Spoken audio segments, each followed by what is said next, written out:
अस्सलाम वालेकुम, आप देख रहे हैं GNN प्लस और मैं हूं आपका मेज़बान आतिश शरीफ। इस वक्त मैं उस अपार्टमेंट के बाहर मौजूद हूं जहां पर सीनियर अदाकारा आयशा खान रहायश पजीर थी। गुज़िश्ता रात आयशा खान जो है वो इंतकाल फरमा गई। इस वक्त मेरे साथ आयशा खान के जो भांजे हैं वो मौजूद हैं। सर बहुत शुक्रिया। मुझे ये बताइएगा, आयशा खान कब से यहाँ रहायश पजीर थी, क्या वो बीमार थी और उनकी इंतकाल कैसे हुआ, प्लीज़ थोड़ा ब्रीफ कीजिए। वो इस बिल्डिंग कॉम्प्लेक्स में शिफ्ट हुई हैं जब ये बना था। मेरे ख्याल से इनके जो पड़ोसी हैं 1980 से यहीं पे रह रही थी।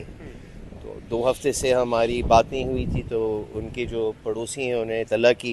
हमने जाके घर खोला तो पता लगा कि वो 1 हफ्ते तकरीबन पहले गुजर चुकी थी और अपने घर में ही अकेले गुजर चुकी थी। अच्छा, मुझे ये बताइएगा, क्या सीनियर अदाकारा यहाँ पर इस फ्लैट के अंदर अकेले रहती थी जी। या उनके साथ मुलाजिम भी रहते थे? नहीं, अकेली रहती थी। और उनके बेटे का भी बताया जा रहा है वो कि बैरून मुल्क मुकीम है। तीनों उनके बच्चे मुल्क से बाहर हैं। बिल्कुल जी। मेरे साथ उनके भतीजे मौजूद थे जो तफसीलात से आगाह कर रहे थे।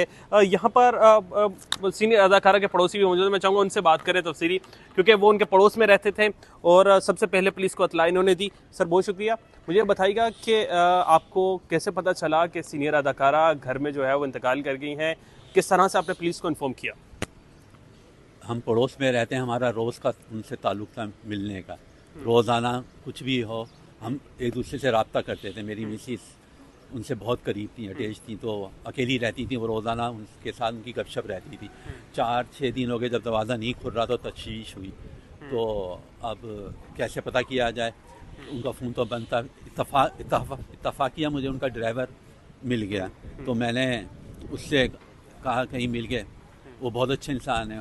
उसने मैंने रिक्वेस्ट की कि मसूद साहब देखें, तो वो और हम गए इनके घर ढूंढते हुए। अदनान साहब की मदर का जो उनकी बहन है, वहाँ उनको सारी सूरत हाल बताई। तो अच्छा, मुझे ये बताइएगा कि क्या यहाँ से स्मेल आ रही थी? नहीं, स्मेल नहीं आ रही थी। जो हमारे दरवाज़ा उनका आमने सामने, वो इस लेफ़्ट साइड के बेडरूम में थी, तो वो दरवाज़ा इत्तफाकिया उनसे खोलने की कोशिश की होगी तो बंद हो गया, तो स्मेल नहीं आ रही अच्छा, थी। जब दरवाज़ा खुला, जब आपने क्या देखा? देखा बिल्कुल, हम सब साथ थे, उनके भांजा भांजा साथ था, उनके अदनान साहब वहाँ गए तो उसको वहाँ कुछ ऐसा नजर नहीं आया। बेडरूम खोला तो वो नीचे पड़ी हुई थी। अच्छा, मुझे ये बताइएगा, आयशा खान क्या बीमार थी यहाँ पर?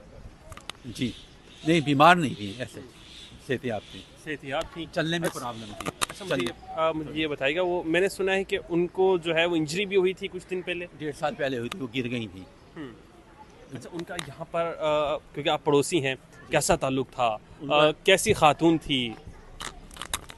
उनका बहुत अच्छा ताल्लुक था हर एक के साथ, हर एक से शफकत, हर एक से मोहब्बत, हर एक को इज्जत देना, बड़े छोटे का अल्फाज नहीं है उनकी नेकी और अच्छाई के। बहुत असूल वाली खातून थी। बिल्कुल जी। मैं इस वक्त मौजूद हूँ उस अपार्टमेंट के बाहर जहाँ पर सीनियर अदाकारा आयशा खान रहायश पजीर थी, जिनके गुज़श्ता रात जो है इंतकाल हुआ।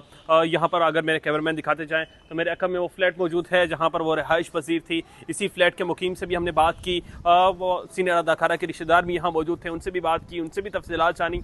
बताया जा रहा है कि सीनियर अदाकारा जो है कुछ अरसे से थोड़ी सी बीमार भी थी और 85 ईयर्स उनकी तकरीबन एज हो चुकी थी और इब्तदाई तौर पे उसकी मौत जो है वो नेचुरल बताई जा रही है। फर्दर जो है इस वक्त उनकी डेड बॉडी ईदी सदखाने में मुंतकिल की गई है। उनके बेटे बैरून मुल्क मुकीम हैं, वो वहाँ से वापस आएंगे, उसके बाद जो है उनके हवाले की जाएगी और उसके बाद उनकी तदफीन की जाएगी। मुझे इस तरह की वीडियोस देखने के लिए देखते रहे GNN प्लस।